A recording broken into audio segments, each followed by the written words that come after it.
Have you ever thought about how our everyday words can promote respect, care, and community well-being? Well, in this project, we explore how two local community groups use polite language to support social sustainability. We focus on two community groups, which are school teachers and waste management staff. We aim to analyze how polite communication reflects sociolinguistic variation and supports social values. Why do we choose these communities? First, school teachers plays a role in shaping respectful and responsible behavior among students and parents.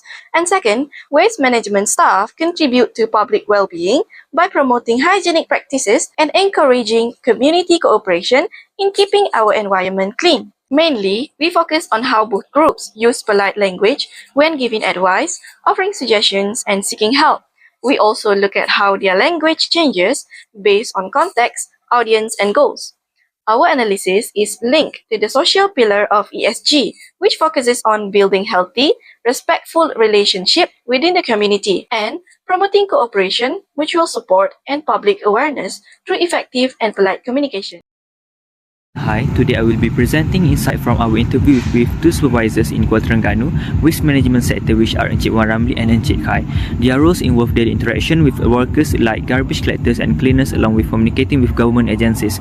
Through the interview, they share how they adjust their language use in their workplace.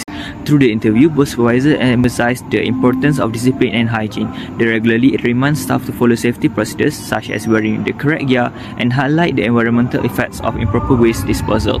For example, they warn against littering in rivers and explain in the long-term consequences to create awareness for the staff. From the interview, there are several speech variations detected during the interviews. They switch between formal and informal registers depending on the setting. One is being firm and direct with workers, and one another is more refined with higher authorities. Local Terengganu dialect is used among staff, while Standard Malay is used in official context. Their tone also changes. For instance, they speak more gently with older staff and more firmly when giving instruction. Lastly, politeness plays a major role in their communication. They avoid using harsh pronouns like aku or mu, and instead of use respectful terms like pok or abang for older colleagues. When correcting mistakes, they prefer doing it face-to-face in a calm tone.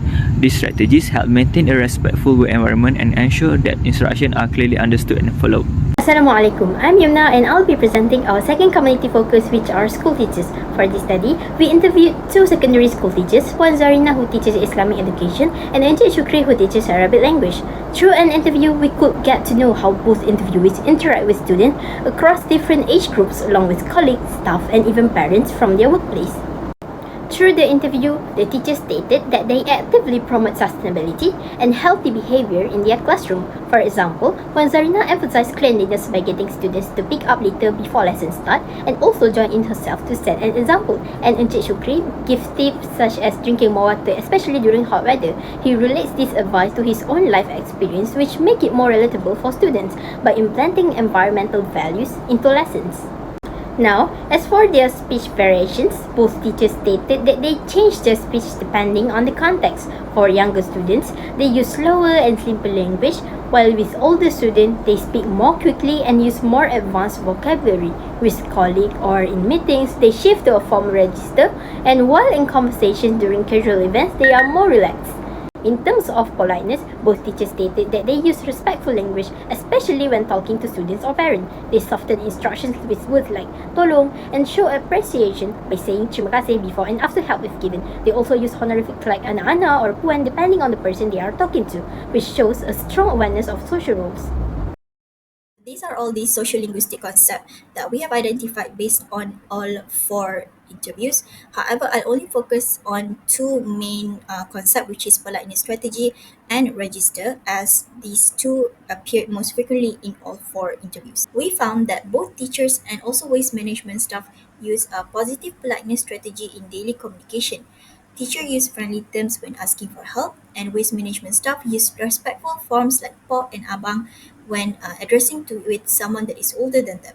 Both of these community also advise strictly and avoid embarrassing the audience. That represent positive politeness move, which is used to show friendliness, fondness, and also strengthen relationship with the audience. Register shifts is also present in both communities. Teachers will use simple terms and speak slowly with younger students, and waste management staff use standard language when speaking with clients and also government offices. So this language shift depends on audience relationship, context, and also settings. So this register shifts is important to maintain an effective and also clear communication in all kinds of situations. We focus on the social ESG, which is about how we treat others, how we work together, and how we support well-being in our communities.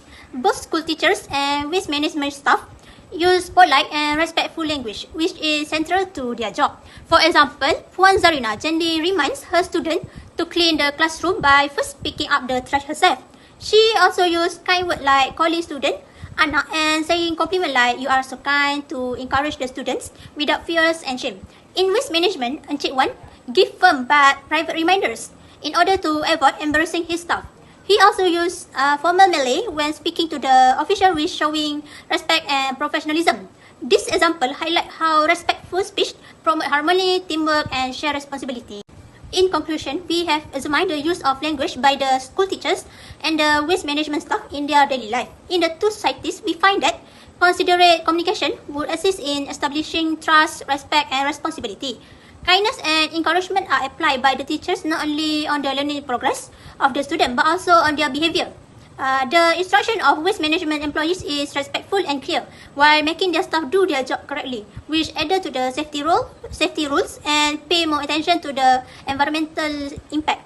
What stands out is how both groups adjust their language depending on who they are talking to, whether it's a student, staff, or the public. This shows sociolinguistic variation where language change based on audience, situation, and purpose.